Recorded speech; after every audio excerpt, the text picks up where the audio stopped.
right now on 5 on your side at 10. Tonight, an extreme case of road rage in Chesterfield. The minor accident, police said, led to a brutal beating. One rain chance in the next week, and it happens in the next 14 to 22 hours. The change is arriving after that, just in time for the weekend. Our top story, we're just hours away from the governor's pick to turn around the St. Louis Circuit Attorney's Office. Tonight, the frontrunners to replace Kim Gardner. They all care about the city of St. Louis. This is not going to be a glamorous job. The official announcement is coming exactly 13 hours from now. Good evening, I'm Mike Bush. Ann Allred has the night off. Within the last 2 hours, we learned one of the 3 finalists, Judge Michael Noble, is no longer being considered. 5 on your side's Brent Solomon is following the latest developments. He joins us live outside the Circuit Attorney's Office. Brent. Well, this is where the governor will make his announcement at 11 tomorrow morning on who will replace Kim Gardner. And tonight, we're told it's between 2 people. One, a current judge who's held a position like this in the past, and a local law firm partner who serves on the State University Board of Governors. 52-year-old Marcel Jones cares about this city and how criminal cases are handled. I'm a victim of the criminal justice system. I was falsely accused. In my neighborhood, we call that free case. Arrested and charged in an assault and burglary case he says he never committed. After putting up time and money to fight it, he says the charges were dismissed. He was hopeful for Kim Gardner's administration. She was trying her best to help the problem. And at some point, I think she possibly got overwhelmed. Now 5 on your side is learning the 2 top finalists who could replace her when the governor announces his decision Friday morning. Paula P. Bryant, a circuit judge appointed in 2016, is a SLU law grad and once served as a prosecutor. Some activists who supported Gardner in the past want her. The other contender, Gabe Gore, an attorney who focuses on complex civil cases and white-collar defense.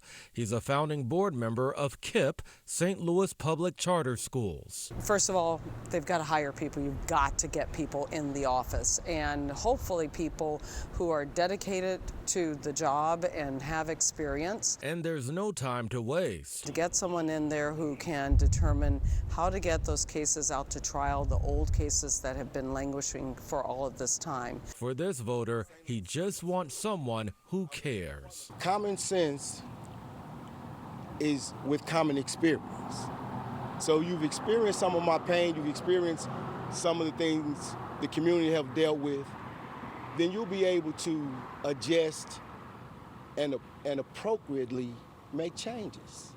Because the empathy part of this is, in my opinion, the most important part of the criminal justice system. Now keep in mind that the person who is appointed tomorrow will only be in this role temporarily. That person will replace the current interim circuit attorney, Evan Rodriguez. But voters will have the final say next year when there's an election. And part of that say could be deciding whether they want Gardner back. Mike. Brent, thanks. Tonight, thousands of cases remain in limbo, leaving victims and their families waiting for justice. Quentin Roberts' murder trial is set to begin on Monday. He's accused of killing 25-year-old Isaiah Danforth last January. Danforth's mother says the prosecutor in charge of the case resigned last month, and she has not heard from the circuit attorney's office. I feel like you didn't think about us, as the family is concerned, because what do we do now? Not only are we dealing with the death of our loved ones and how the case is actually going to go, now we have to sit and worry about who's going to take over our case now. Danforth said she's hoping these changes will restore the situation and give more structure. Just hours ago, the Missouri State Auditor announced he's moving forward with an audit of the St. Louis Circuit Attorney's Office despite Gardner's resignation. Scott Fitzpatrick says Gardner has stood in the way of an audit by refusing to produce basic financial documents. In a statement, Fitzpatrick says, quote, "One way or another, Kim Gardner will have to answer for her time as circuit attorney. Her sudden resignation doesn't negate the duty of my office to make sure the St. Louis Circuit Attorney's Office is transparent and accountable. The audit, which originally began 2 years ago, is expected to wrap up later this year. Well, a beautiful night at the ballpark, but some weather changes are coming. Weather First Chief Meteorologist Scott Connell is tracking our chances of Friday storms. You know, we're going to get some rain around here, Mike. There's no doubt about that tomorrow, but it's not going to be an awful lot of rain. And for most of us, we probably don't get much in the way of thunder either. A couple of rumbles, but the better chance for storms looks to be farther south of St. Louis. It is a quiet night. You're looking out into St. Charles right now. Temperatures dropping back into the upper 60s and lower 70s. The active weather, that's all to our north and west. That front right now starting to make inroads across Iowa into Nebraska. A few scattered showers have made it into far northwest Missouri, but they're pretty wimpy as showers go. And that's pretty much what we're going to get for the next 12 hours. Everything's kind of focused along that front well to our north and west. We'll see partly cloudy skies. We still have that high level smoke hanging around. And behind this front, we've actually seen the air quality go down north of Omaha and even now into the Omaha area. We think tomorrow there is a chance after this front goes through about this time tomorrow night for an hour or two where the air quality may be a little iffy, but it doesn't stick around. So the high level smoke's still there. Cold front's on the way for tomorrow, and then those afternoon showers are likely. A dry weekend, but some changes temperature wise. See you in a few minutes, Mike, to talk more about that. All right, Scott. A St. Charles mother is charged tonight in the death of her 2-year-old son. 30-year-old Deja Slaughter is charged with child endangerment and neglect. According to court documents, Slaughter admitted to striking the child in the face with her hand and a tennis shoe. She told investigators he became fussy when she couldn't find a piece to his feeding tube. Tonight, Ferguson police are looking for 2 men who got into a gun battle in the parking lot of a Home Depot store. It happened this morning outside the store on Newhall's Ferry. Witnesses say 2 men were firing shots at each other, then ran off in different directions. It does not appear anyone was shot. Investigators say no cars and the building, neither the cars nor the building were hit by bullets. Developing tonight, a man in his 70s is in the hospital after a road rage incident at a Chesterfield grocery store. Police say it happened last night in the parking lot of the Deerbergs at Olive Boulevard and Woods Mill Road. Our Robert Townsend is there now live with the latest. Robert. Mike, tonight police have not released any new information. They tell us the man suffered serious injuries right here in this parking lot. It's left many shoppers and employees at this West St. Louis County strip mall saddened. I don't understand why people get so mad and want to fight with each other and hurt each other. I'm surprised that somebody would go so far. Others in disbelief. So it's scary, and it's the kind of thing that you hate to see happen. Police say what began as a fender bender quickly escalated into a fight in this Deerberg's parking lot Wednesday night. Paramedics took a man in his 70s to a hospital with serious injuries. The other driver stayed at the scene. This serves as a cautionary tale of how quickly these sorts of incidents can escalate into something far more serious. Simply don't engage the other person. Call the police when safe to do so. I'm saddened, but not surprised. Webster University professor Mathoni Musangali says that's because since 2013, road rage incidents, shootings, and other forms of violence have been on the rise nationwide. Why? A lack of coping skills, which leads to an inability to regulate oneself, to regulate your emotions. So when you're in that state, you're not thinking straight. Her best advice, walk away. It's the right thing to do. And it's really not hard to do. Meanwhile, shoppers hope the injured driver recovers. And I hope he doesn't have any long-lasting illnesses. Now, police tell us they collected evidence from the scene. I talked to the injured driver's daughter, and she tells me right now they just want to be left alone. Live in Chesterfield, Robert Townsend, 5 on your side. The man accused of killing Cash App founder and St. Louis native Bob Lee has pleaded not guilty to first-degree murder charges. After several delays, Nima Momeni was finally arraigned in a San Francisco courtroom today. A judge denied him bond. Lee was stabbed multiple times back on April 4th and later died during surgery. Investigators say the two men were arguing over Momeni's sister at the time. Tonight, a Wentzville contractor accused of scamming dozens of customers out of thousands of dollars is in police custody. Craig Sutton, the owner of Tri-County Fence and Deck, is charged with 22 felonies. Those charges include stealing, deceptive business practices, and financial exploitation of the elderly. The Better Business Bureau says it received numerous complaints from consumers last year who reported losses totaling more than $125,000. Tonight, Hyundai and Kia are agreeing to pay out $200 million over skyrocketing car thefts. It's all part of a class action settlement over claims their vehicles are too easy to steal because they lack the basic anti-theft features. More than 9 million car owners could benefit. Both automakers have developed software patches to try and correct the problem. St. Louis has a rich aviation history, and tonight 6 students from the Ferguson-Florissant School District became part of its future. A takeoff ceremony was held tonight for the Red Tail Cadet Training Program at Spirit of St. Louis Airport in Chesterfield. It's a 6-week immersive flight training course. But it's more than just being pilot. It's good citizens, well-read, articulate, pouring back in community, but ultimately take on aviation as a career. After tonight's ceremony, the students took off in their first test flight. Tonight, we're searching for solutions in Indianapolis. St. Louis might be a sports town, but when it comes to big sporting events, we're being outplayed. So I think our legislators realize that we need to do something to remain competitive. How the Hoosier State is showing Indy the money and what we can learn from their game plan. That wildfire smoke from Canada has made for some pretty sunsets and sunrises, where it's now mixing down to the ground to create air quality problems. And if that's something we're going to have to deal with, along with Friday's rain chances. Well, we all know that St. Louis is a great sports town, but when it comes to hosting national and international sporting events, St. Louis lags behind some cities that get more support.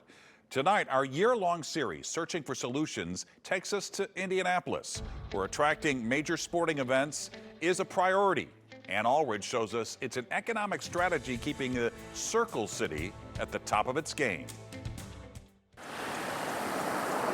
Got you like about a 10? Does that sound about right? Take a step inside Stout Shoes on Massachusetts Avenue in downtown Indianapolis and take a step back in time.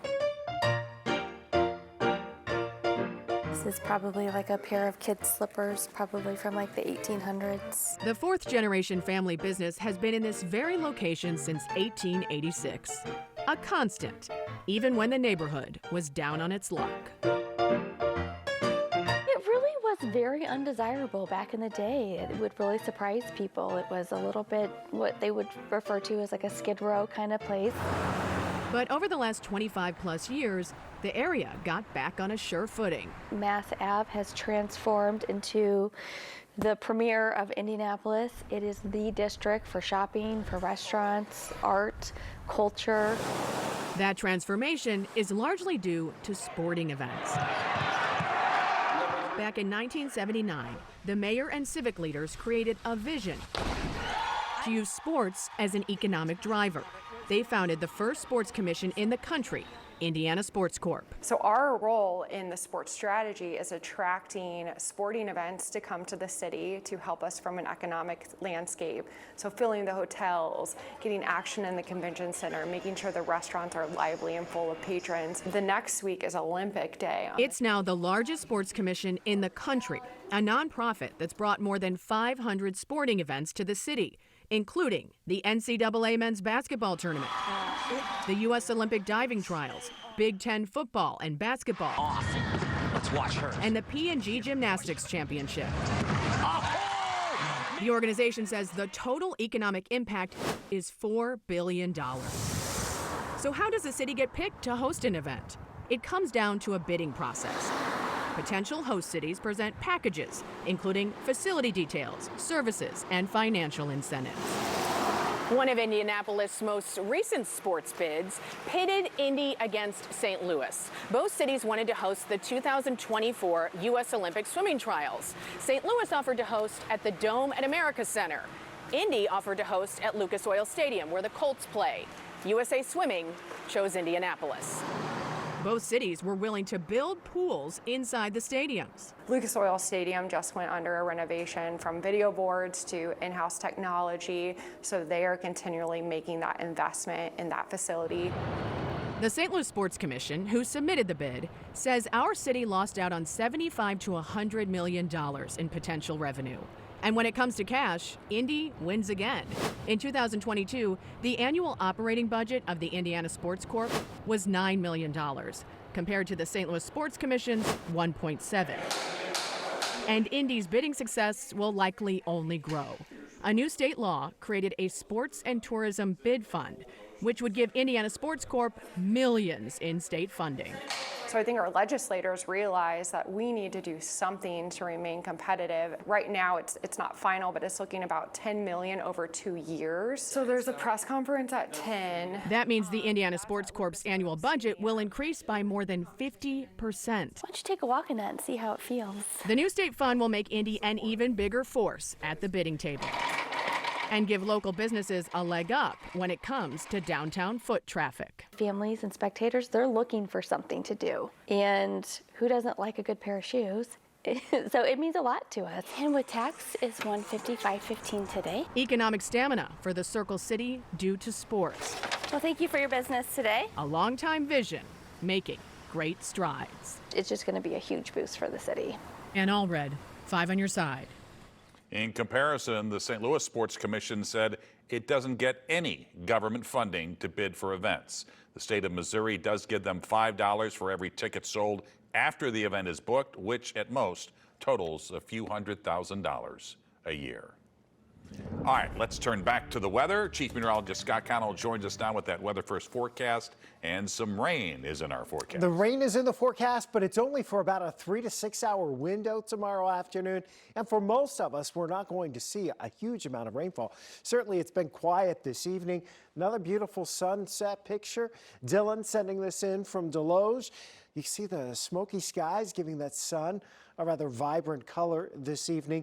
There is that smoke showing up on the satellite photo for us this evening. Again, it's at the upper levels. Now, we've noticed behind the front up here into Iowa, up into parts of Minnesota, South Dakota, and Nebraska, as that front has gone through, it's mixing that smoke down from the upper levels and down to the ground. The air quality there has been a little bit on the iffy side tonight. It's been pretty unhealthy, but the smoke is tending to thin out somewhat and disperse a bit. So even though we have some of that smoke that probably does work to the ground tomorrow evening for a while, maybe an hour or two, it's not going to be enough to cause major health concerns for us around the St. Louis area. Scattered showers are along that front right now. Nothing that stands out as being really intense, and nothing that will tomorrow afternoon for us here locally. The intense storms have been out in the panhandle of Texas, up into Colorado during the afternoon hours. Right now in St. Louis, we do have some clouds, high thin clouds overhead. It's 75 degrees at Lambert. Outlying areas already down into the 60s. 83, our high for today. 62 was the low. We're in that same territory tomorrow morning in town. Temperatures in the 60s, upper 50s, right around 60 outside the city limits. We do expect to see those temperatures jump pretty quickly tomorrow. Dry in the morning. As the front approaches late in the morning and into the afternoon, we'll see our chances for a few scattered showers go up. Maybe there's a rumble of thunder, especially south of St. Louis. But we're talking about generally fairly light rainfall amounts for most of us. Maybe there's a downpour or two like around Farmington that gets you up over 1/4 of an inch. But most of us are going to struggle to see much more than 1/10 to maybe 2/10 of an inch of rain out of this. And that'll set us up for a pretty dry stretch. Here this weekend, lots of sunshine, dry air, cool temperatures in the 70s for highs, low to mid 70s at that on Saturday. It's a cool evening with the Kansas City soccer folks in town. Temperatures will be dropping through the 60s. And then on Sunday, we're back into the 70s after lows both Saturday and Sunday morning in the outlying areas in the 40s, low 50s in town. A refreshing weekend, won't you say? And then we go into next week. We will get a warm up. Temperatures going back to above average. Looks like mid to upper 80s, perhaps close to 90 by Memorial Day weekend, Mike. All right, Scott, thanks. Frank is here with sports. Mike, the Cardinals and Dodgers in kind of a thriller. City SC gearing for a big rivalry game. And my wife will actually pay attention to this sportscast for the very first time because Mike Matheny is going to be on it. Stick around. The Sports Desk is sponsored by Jim Butler Chevrolet, the Midwest's #1 Chevy dealer 10 years running. You can't be spiking the ball when you began the day with the worst record in the National League. But believe me, this Cardinal lineup is lethal. And I think after tonight, the Dodgers would concur, make it 9 out of 11 for the Birds. 2-0 Dodgers in the third. Wilson Contreras, a 3-run homer, 434 feet. 2 hitters later, Juan Yepez, who was pinch hitting for Tommy Edman, that's 383 feet, 4-2 Cardinals. The next hitter will be Nolan Gorman, 407 feet. His first homer off a lefty, 5-2 Cardinals. And then let's make it back to back to back. This is Paul DeYoung. He is hot. And Nolan Arenado says, I want in the fourth. His 6th homer in 7 games. It's 9-2 Cardinals. Now, the Dodgers made it a 9-8 game, then Contreras, and then Gorman again. Cardinals win it 16-8. I think when you look at April, there's a lot of guys that were in the same spot where they weren't feeling great about where they were offensively, and thankfully they stuck with it because the reality is they're really darn good at it. Mike Matheny will be our special guest on Sports Plus Sunday night. You know, too many people remember the ending and forget the fact that he won 4 Gold Gloves as a player and became the first manager in history to lead a team to the postseason in his first 4 years. Mike returned to Busch Stadium tonight for the first time as a civilian. He was signing autographs at the Budweiser Terrace on level 4. The lines were incredible to get that signature. The love for a Cardinal like Mike lingers for a long time. We're living most of the time in West Palm Beach near Jupiter, and people don't know us from Adam, and we're good with that. But just showing up here yesterday, all of a sudden you can tell we walk in a place, and these people, they're passionate about their team and the players, and they remember, and that's cool. Peyton Manning on hand for Game 2 of the Western Conference Final with Denver hosting LA. And this Jamal Murray, he couldn't make a shot in the first 3 quarters. He nailed 5 straight threes to open the fourth. Denver's up 2-0 after a 108-103 victory. This 5 on Your Side St. Louis City SC coverage is sponsored by Together Credit Union. If you've waded into the online chatter ahead of this week's City SC game, you can see this rivalry forming. Kansas City says they're the nation's best soccer town. City SC has the history to back it up. We'll see them settled on the field Saturday. This rivalry has been preloaded with animosity. And if you've been around town lately, you've probably seen some of these billboards touting our town's claim as the original soccer city in America. Coach Carnell certainly believes that and has been soaking in that history. It goes deeper than every other city in the States, right? That's what I've learned. And that's facts, right? So thinking about 1907, great things were happening already in St. Louis, and I've just learned from what I've seen, what I've heard, and the people I've bumped into the street, my neighbors, people at the shops, at the streets, you know, people just talking about the culture and the history. Girls soccer district finals tonight in Eric's Hog and St. Joe's. Take a look at this goal. Lauren Seppi on the corner kick for Nerix, and it goes in. Wow. Let's slow it down and take another look. How about this for the chip shot? Nerix Hall went on to win the game 3-1. NHL playoffs tonight. Hurricane and Panthers are tied at 2 in overtime. All right, Frank, thanks. Well, a new look for Bud, the patriotic makeover for a St. Louis brew and the good cause it supports. iPhone users can now download the ChatGPT app. Other artificial intelligence apps are already available, but this one is from OpenAI, the developer of the technology. Unlike the web version, you can ask questions with your voice. The app is free, and Android version is coming soon. Wendy's is testing the future of curbside pickup. Fast food chain is planning to test out a robot-powered underground delivery system. The robots will transport food through tunnels connecting the kitchen to pick up portals out in the parking lot. Some bottles of Budweiser and Bud Light are getting a makeover. Starting Memorial Day, you can buy limited edition aluminum bottles that feature monochromatic camouflage designs. The specialty bottles are in support of Folds of Honor. And speaking of Folds of Honor, the annual campaign is now underway. You can round up at the register at any area Schnucks store through May 30th. Money raised provides scholarships for spouses and children of fallen or wounded service members and first responders. 5 on Your Side is a proud partner of the campaign. And there you have it, 5 on Your Side at 10. The Tonight Show starring Jimmy Fallon is next. Don't forget to start your day with Today in St. Louis. That begins at 4 a.m. And have a great tomorrow.